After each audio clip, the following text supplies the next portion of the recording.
Each year, Microsoft Research hosts hundreds of influential speakers from around the world, including leading scientists, renowned experts in technology, book authors, and leading academics, and makes videos of these lectures freely available.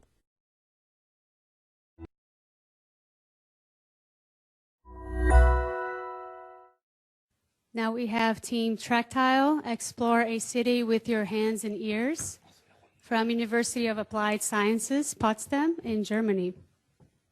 And they have physical prototypes to share with you guys.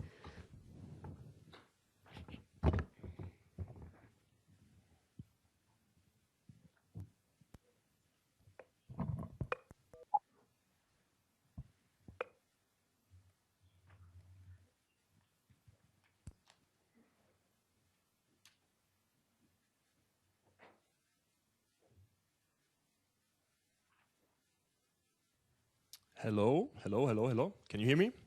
Yeah? Nice. Okay, hello everyone. We're Patrick, Cecile and Johannes from the University of Applied Sciences in Potsdam, Germany, and we're proud to present our project Tracktile. So, we started with a simple question. How do blind and visually impaired people explore a city?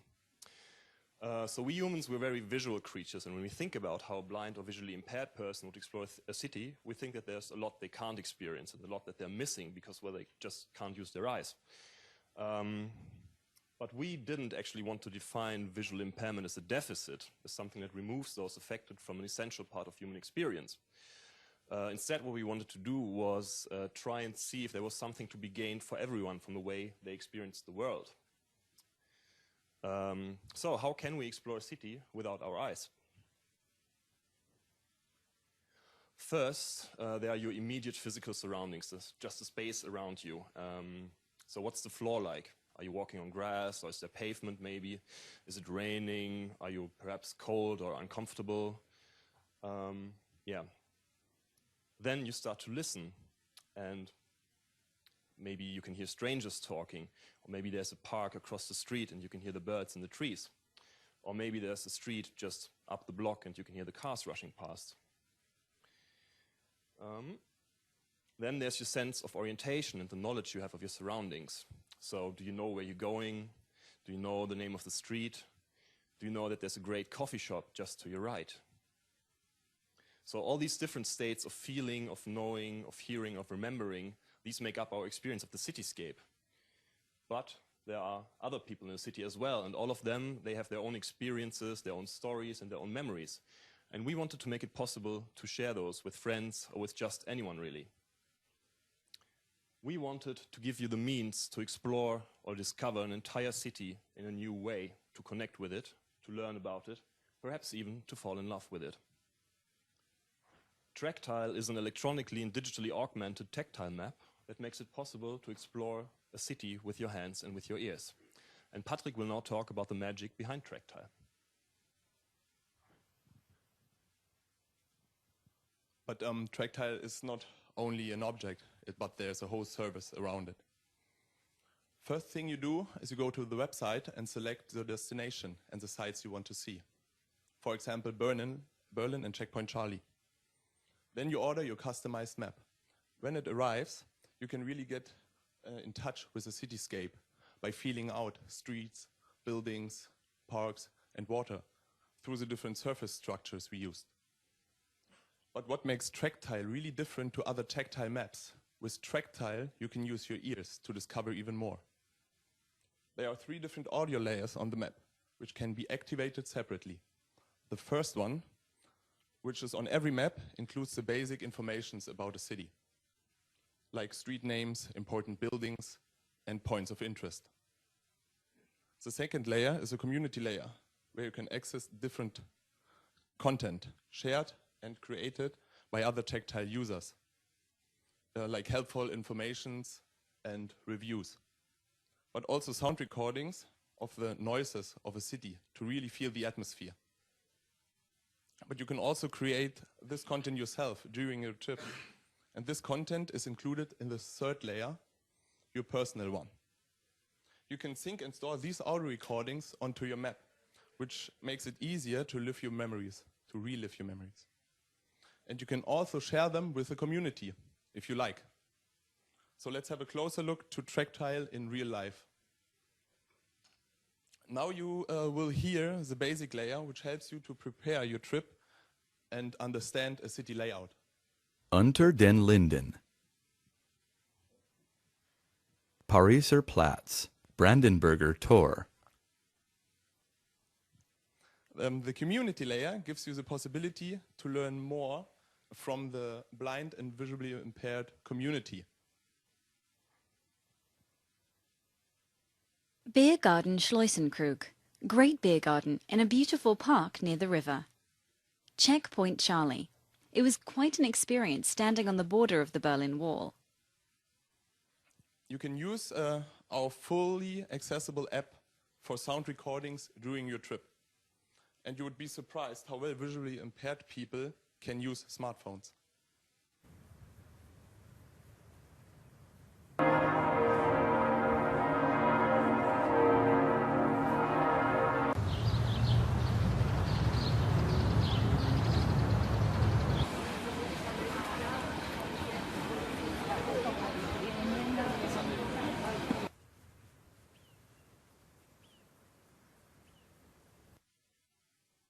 After your trip, you can sync and store your recordings to your map and use it to relive and share your memories.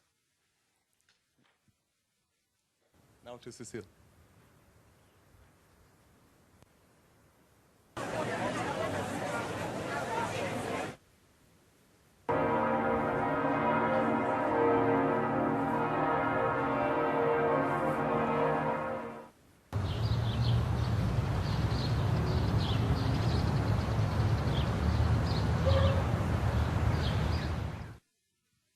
Now, you've just seen our second prototype in action, but how did we get there?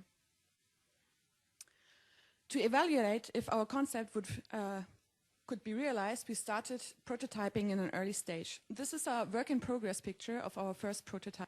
It is made of paper, and as you can see, it's already electronically augmented and functional. And this is the finished prototype. It shows a map of downtown Berlin. We did a lot of testing with different papers and their structures in order to explore how to represent streets and how to distinguish buildings from them. We experimented with Braille, but we decided against it in the end because we don't want to exclude those who cannot read it. We also have all our prototypes with us, and we'd love it if you try them out later in our booth in the open showcase.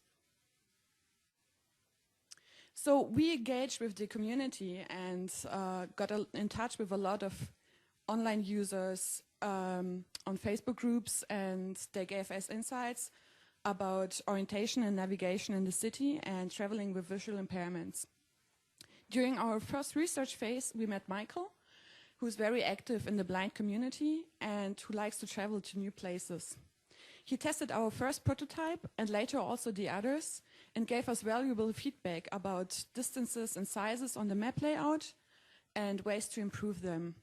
He also said that this map would help him to prepare his next journey, and that he would understand the street layout and give him more autonomy in addition to his cane. Also, we met with the mobility group of the Blind and Visually Impaired Association in Berlin, and they gave us qualified feedback about our formal style and really important facts about tactile patterns and marks. If you want to learn more about our research, we have a really detailed documentation of our website, which is tracktile.co.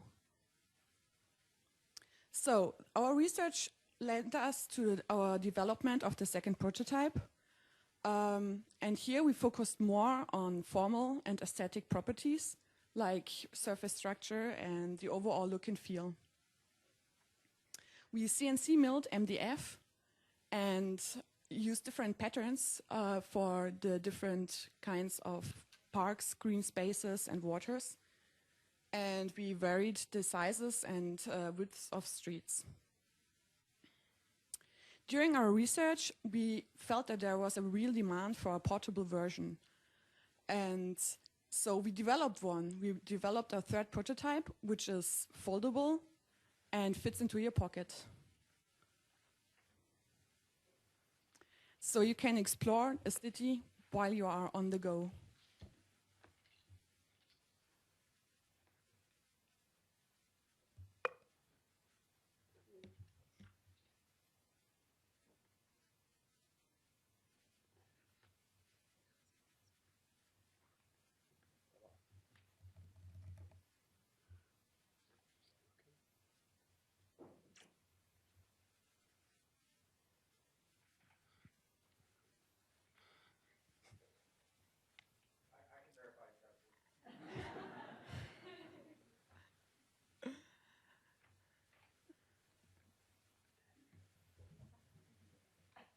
Well, you can try it out later in our booth. It was just working.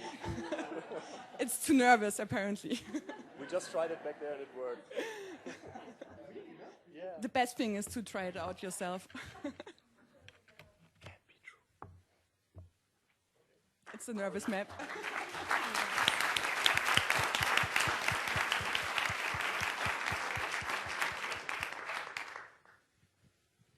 Thank you.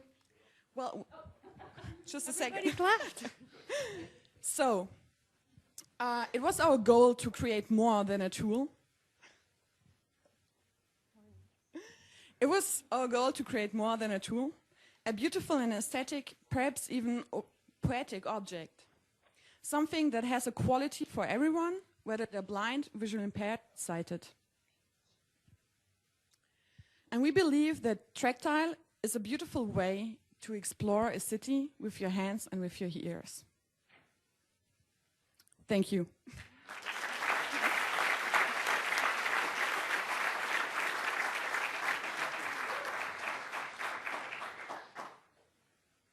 Thank you, Potsdam. Come see them at the booth today from 6 to 8 so you can use it. We've seen it work. Now off to the judges' comments. Who would like to start?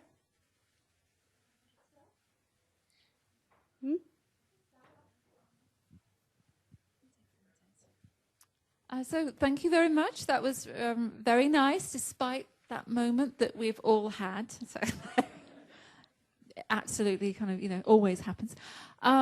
So I thought, one of the interesting things about that presentation was that there was sort of like, what about your research? And then you came in with the research and kind of questions about, well, it's a little bit clunky, but then you moved on to it being, sort of foldable and, much like a general city map. And I thought that the way that you'd thought through that process, you obviously don't have much time to present, but it kind of showed a really, I really like to see that you'd really thought through lots of the issues and explored them and prototyped it and really kind of pushed that.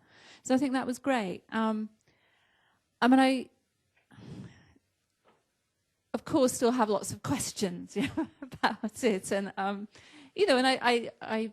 but you have a website, so maybe I should go off and read it. But kind of knowing that there... You can meet us later in the booth. Or see it in the booth later. So, I thought it was a really nice project. The kind of, that you'd also come out both with a very sort of functional, but also as aesthetic thing, which was really nice to see, that you kind of pushed both angles of that and pushed something that you really tried to make usable by the community that you were designing for. So that's great. Okay, so I love this. I love this more than I can put to words, because it's exactly what you might imagine that I might love, because especially the community layer, so I think anytime that you can take something physical or something that's hardware that can become the center point of the connection for your community, you have an incredibly powerful platform. I'm sure I'm probably going to pitch you your own idea here, but I think when the cumulative effect, if you can get this into the hands of the people that need it, and the community connection point. So first you start off navigating your city, but ultimately the community layer allows those members to begin to connect. And that connection point brings like people together. And I can tell you beyond a shadow of a doubt that when that occurs in society, it makes the world a better place for the people that are benefiting from it. So I commend you on this thing. This is really, really exciting. I'd love to talk to you later about it. But I don't know, raving reviews, great feedback. I don't know the exact technological things with it. This is not my field, so you guys know a lot more than me. But you know, assuming that you can get this to a good price point and into the hands of the demographic, it's very, very, very exciting, and I love the intention behind the project. This is just great.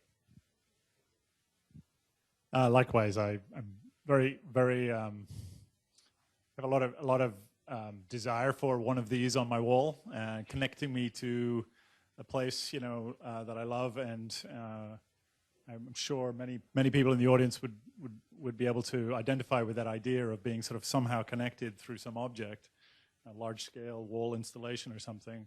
And I actually quite like the way you both are helping a clearly disabled user and going after that use case, which is very difficult.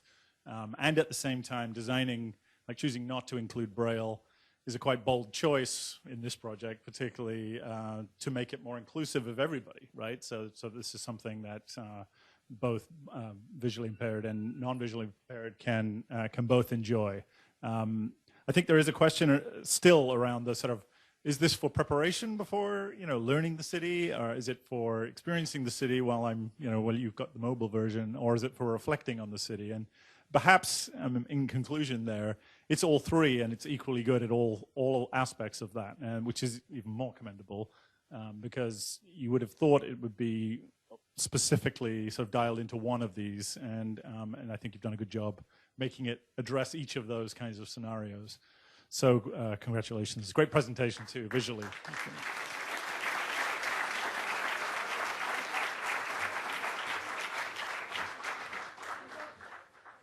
We don't have time for questions.